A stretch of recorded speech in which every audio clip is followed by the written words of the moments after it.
Hawakan mo lang. Hello. Ikaw na. Hindi, ikaw na. Bro. Aram na ako. Sige, sige.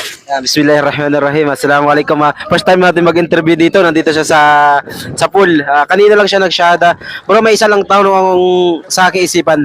Ano yung naramdaman mo nung nagtok ng syada kayong naniwala ka sa nag-isang tagapaglikha? Ano yung naramdaman mo una? Yung sa puso mo lang. Nakaramdam ako ng blessings. Una-una, naramdaman ko yung si Allah na nasa puso ko. Tsaka yung saya.